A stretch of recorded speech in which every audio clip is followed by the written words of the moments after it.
Welcome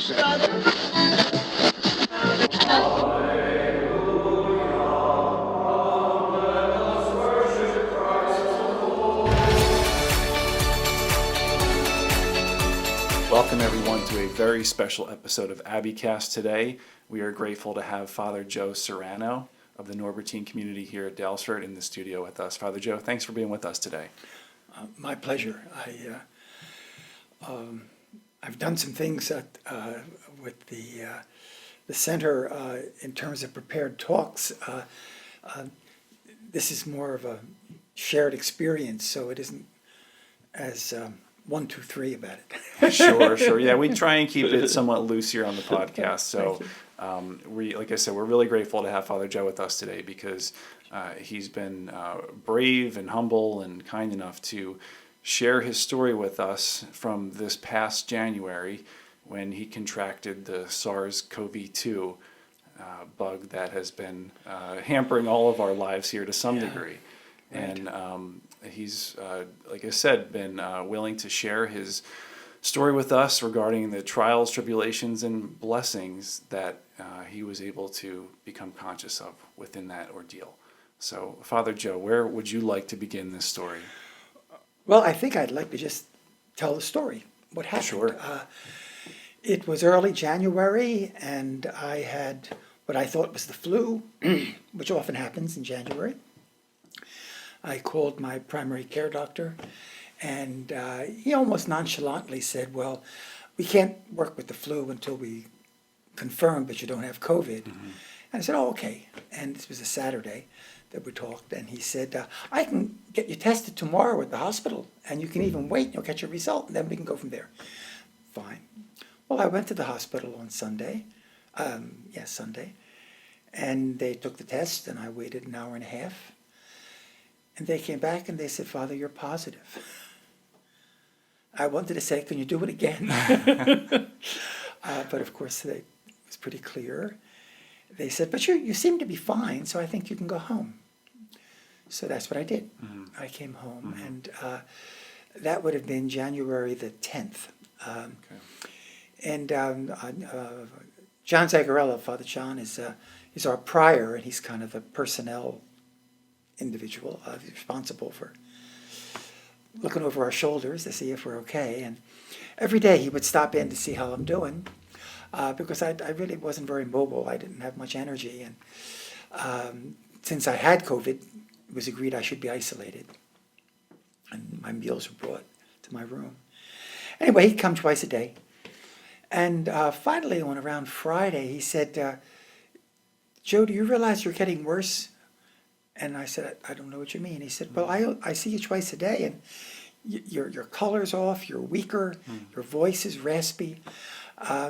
He said, I think we should go to the hospital. And so that's what we did. We went on a Saturday night, I guess, and I don't remember the next 3 days. Yeah. So can I ask you, Sure. What was that like to have him, after he's been checking in on you, just say that to you all of a sudden, you don't look Well, like my first impression was that he's a caring brother, but he's worrying too much. And there's really nothing here. I mean, I'd know, but I didn't know. Yeah. So, but I deferred to his judgment, and Okay. that was a great blessing. And I got to the hospital, and literally, I don't have any memory of the next couple days.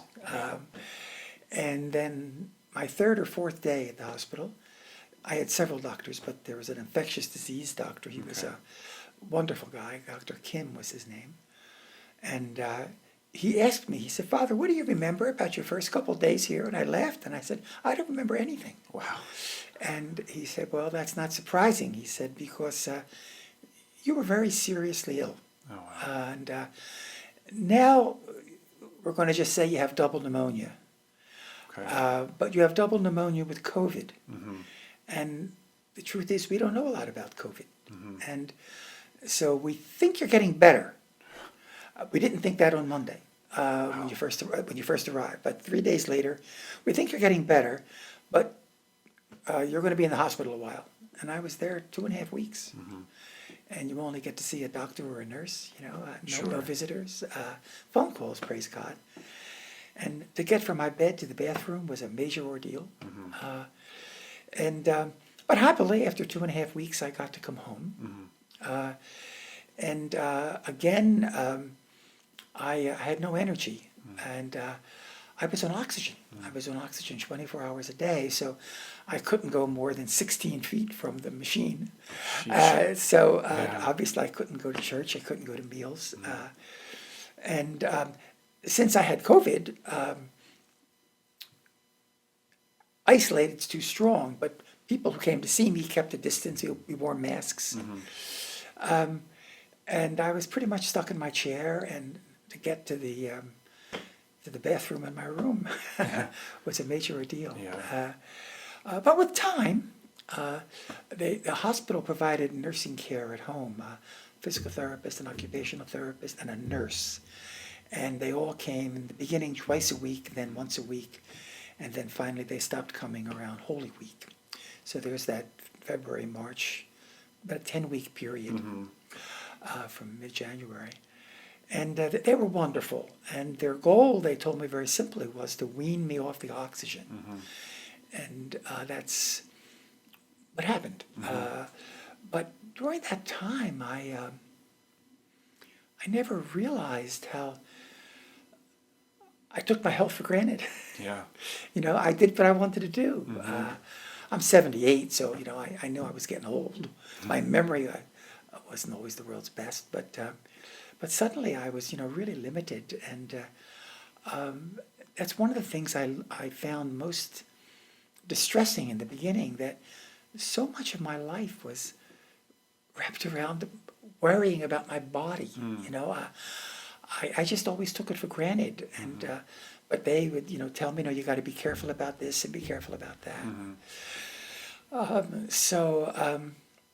In any event, afterwards I thought it was a kind of a narcissism.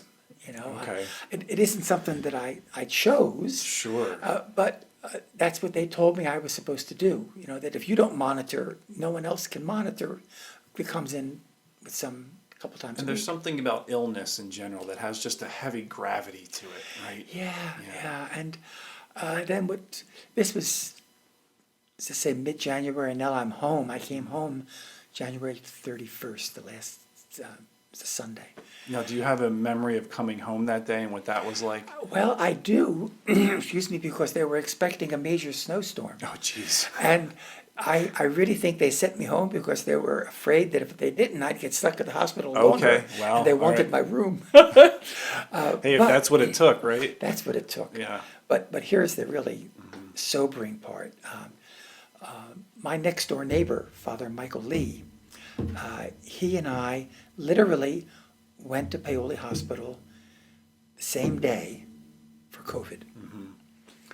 And I responded to these different experimental drugs that had only recently been approved. But he did not. And he went on a ventilator. And on February 11th, he died. And I came home. Sobering is the best adjective I can think of. A little, surely humbling. And you say, Lord, I hope you have a plan, right? But in any event, I suddenly realized the significance when the doctor told me that I was seriously ill. Right. So was my brother. I responded to the treatment. He did not. I'm grateful for the gift of life. I'm grateful for how far I've come with my health, but it's still all sobering. Yeah. It's still all sobering. So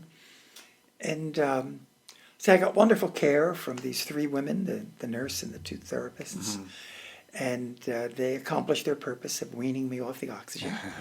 And I eventually, around Holy Week, was able to go back to church, have meals with the community, and then even work in the I'm the Abbey treasurer, and I was able to go back to the office. Another priest works with me in the office, Father Del Rossi, and he did his work and mine for those 10 weeks. God bless him.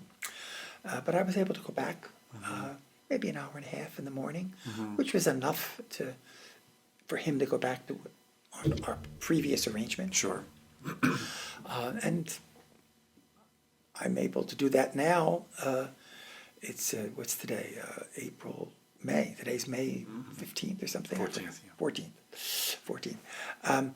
I'm now back to pretty much my old schedule of I would work in the office and then head back there around 3 o'clock in the afternoon, by which point the mail had come, and I could, get things ready for the next day.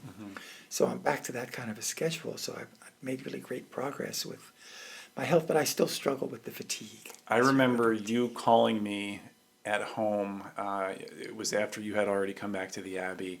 You had started coming back to the office, and you asked me a question, and I didn't have an answer for you immediately, and you're like, well, I'm in my office now, and it's a really big deal for me to come down here with the oxygen and all, so if you could give me the best answer possible, I'd be really appreciated. So I remember that. Yeah, just I don't remember the particulars, but it didn't have to be exact. It just had to be. That's right. I wasn't completely off base. That's right. And you were able to answer that. So. Yeah. Well, I mean, you're talking about getting up and going to the bathroom being an accomplishment in your hospital room, and then the Abbey's a big place. For you to walk from your room all the way over to the offices is definitely a hike. Yeah, it really is. It's but it's also evidence of growth and healing. Yeah. Healing. Yeah. I taught theology for 25 years, actually, at St. Joe's University, off and on. And no matter what course I taught, I always tried to somehow include the very Catholic notion that grace builds on nature. And that's what the incarnation is all about. The divine Aquinas, right? that takes on the human. And so it isn't magic of lightning coming out of the sky. No, it usually happens in the ordinary. Right. The grace of God comes through the natural. And looking back, that was really my experience. These wonderful doctors and nurses, the staff at Paoli Hospital, and then the at-home care, these professionals who were so devoted. And in the hospital, for sure, they were taking risks. I was contagious. Right. And even you were getting experimental treatments and stuff. That's too, true. Right? Yeah. I was. To address a disease that your doctor said they knew very little about. So, wow. Yeah. Yes. Yeah. And you. I guess that's another conversation. But just to state it simply, what I've said already, I'll repeat. I guess. Some of the most important things in life, like your basic health, you don't notice. It's like the sun that rises in the morning. So true. I get out of bed in the morning and I do what I have to do, and suddenly you don't have that control anymore. And you realize how vulnerable you are, how fragile you are, how much a gift it all is. How much a gift it all is, and my healing came as grace builds on nature, because there were literally hundreds of people. Yeah. They had Zoom meetings and prayed for me. I am so grateful. And cards and phone calls and texts and emails, and but they became a channel of grace that took me to a different place.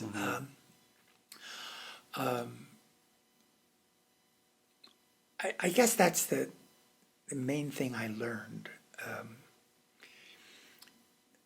Anthony de Mello, a Jesuit who spent all of his life pretty much in India, wrote a long time ago that I read. He said the spiritual life, spirituality, is really about awareness, being aware of what's there. The gift that is life, the gift that is health, the gift that is family, all the gifts that are around us that you see them every day and you're not aware of them anymore. Right. But to become aware, to be aware, that's to have a spiritual life, to be aware of what's there. And I suddenly found myself much more aware of pretty basic things. And with that awareness came an appreciation of where I had been and where I am. The doctor who said I was seriously ill when I first arrived in the hospital. He said eventually, when we had the conversation about the days I've forgotten, and he said, well, now you have double pneumonia, and we know how to handle double pneumonia. The COVID component we're not sure of, but we think we can get you home, and they did. But to remember where I was, and then look at where I am, to be aware of what happened, Right. to remember. A lot of years ago, when I was in graduate school, I read a book. I think it was by a French Jesuit, I believe, Louis Bouillet, and it was about prayer. And he said the key to understanding the Lord's Prayer, for example, is to remember that Jesus was a Jew. And if you appreciate a Jewish paradigm for prayer, you'll understand so much more of the Christian paradigm. And basically he said the Jewish paradigm is about remembering what God has done, the past. And then as you remember it, it becomes present. And in the present you give thanks and praise. And having remembered what God did yesterday and thanking him for it today gives me the courage to surrender tomorrow. Okay. So remember who God is, our Father. Praise his name. Hallowed be thy name. Your kingdom come. Your will be done. The surrender. And then you ask for your daily bread. You ask for forgiveness. Yeah. Whatever your needs are. But there's that basic paradigm that begins with memory. And I had taught that. But suddenly I was experiencing that in a rather dramatic way. And that spoke to me. Yeah. That to be aware, to remember, and be grateful. It's just, I don't have to work at that. Yeah. It's the natural response to the gift. When you see it as a gift. And the gratitude, interestingly enough, as the Jewish paradigm says, and I taught, but I now experienced in a more intense way, that gratitude made it easier to say, they don't know about COVID tomorrow, and I don't know about COVID tomorrow, but I remember yesterday, and I thank you for where I am, and okay, Lord, it's in your hands. Right. I can say yes to that. It isn't a fantasy. It's an experience. Right. That you've been with me. Why would I think you would abandon me now? Right. And all of that's, again, sobering, because my brother Michael is in heaven. And, God, I assume there's a reason why I'm here. And so the paradigm of remembering, being grateful, that leads to a trust that makes it possible to surrender. One of our men, Abbot, one of our retired abbots, Abbot Emeritus, Ron Rossi, said the other day that the opposite of faith is control. That faith means acknowledging I don't have control of everything, and that's okay. And I think that's what I mean by surrender. Yeah. That I know I don't have control. I have no big insight. It's just that's what I experienced it. But in God's hands, I'm alive, and hopefully with some good to be done yet.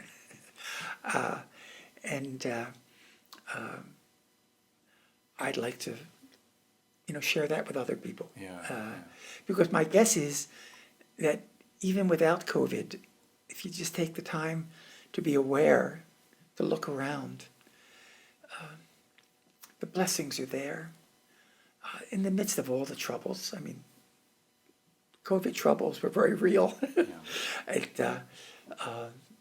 The isolation, physical limitations, So can I ask you about that? You had mentioned, I think you called it before, your small world of worry that you were experiencing, and just being mindful of your body and its state when you had come back to the Abbey in particular. And you're speaking of awareness now. How were you able to work through that tension that you were feeling? Because I would gather that our listeners and viewers, if they haven't been sick with COVID, they'll be sick with something at some point, and that's part of the human experience, right? So what worked for you? Yeah. Well, initially, it was depressing. I don't think I was, maybe I was angry, but I surely was uncomfortable, unhappy, dissatisfied with spending so much time and energy monitoring my body, because that's what they told me I had to do. You used to be able to walk 20 steps, now you can walk 30. Or your simple body functions. Is your plumbing working? And it just seems such a small world. I found that disappointing. I mean, I didn't want to live in that small world, Right. but that's what I had. That's all I had. And so I guess I just trusted that this is the path I have to walk if I'm going to get better. And so, Lord, I don't like the little world, but I'll do my best in it. But please get me out of here quick. Yeah. And about 10 weeks. And I was off the oxygen, and I could have something as simple as going to church. I've been a priest over 50 years. I've been in Norbertine over 60. I joined in 1960, so a little more than 60 years. And I hadn't been to community prayer for 10 weeks. Outside of when I've been away at school, that was never true in my life. Yeah. Praise God, one of my confreres brought me the Eucharist each day. But when I was in the hospital, they couldn't bring me the Eucharist. It's just a weird kind of world. It's small. That's the smallness of it. Right. And but it ended. Yeah. It ended, and so I'd like to remember what happened, so I can be grateful that it ended, that I was taken through it. But while you're going through it, it can be discouraging, and I was just blessed that I had all this wonderful care. Right. I talk about nature, the extraordinary care. I live in a community that took care of me beyond the professional medical care, and a wonderful circle of friends and family that nurtured me, kind of through it all. So to be aware of the gifts, not take them for granted. In fact, quite the opposite. Being aware of them makes me aware of God's presence, God's hand in my life, even in the down times. And I want to always be grateful for that. And that gratitude gives me the courage to trust that tomorrow is going to be okay too. Not the way I planned it or plan it, that's for Or sure. any of us plan it. Or any of us Yeah. plan it. But I've always tried to find little phrases that kind of capture what the gospel is about. And one of the ones that's always spoken the most to me is the basic good news is we do not walk alone. And when you struggle with COVID or any other kind of illness, as a believer, that's the good news. Yeah. We don't walk alone. And I'm grateful, and I want to continue to put myself in the hands of such a God. And invite others to do the same, which is why I'm here.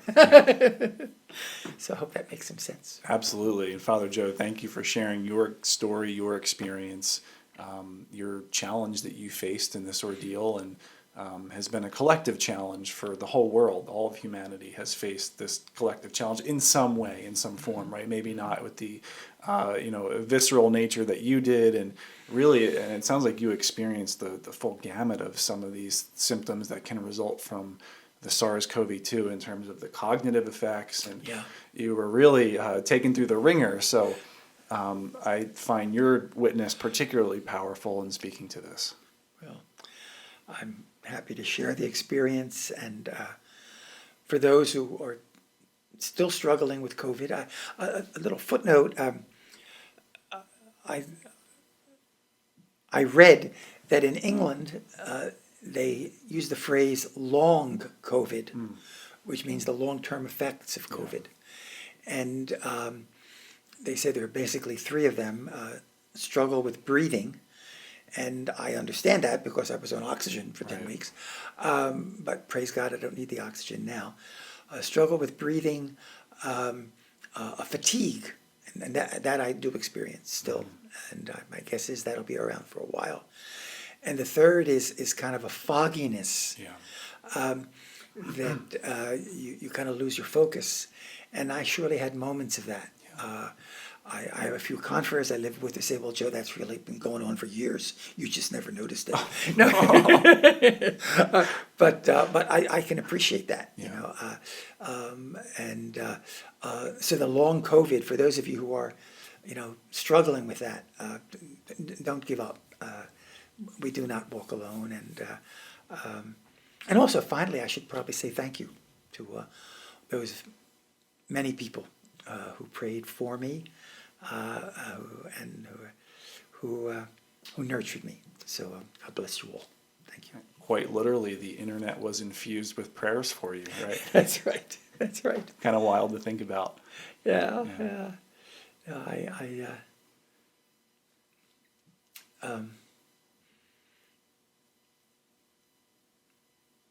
I don't have a list of names, but I have a heart full of gratitude for all those many people who nurtured me, and especially by their prayers, but as I say, also by their reaching out and now welcoming me back.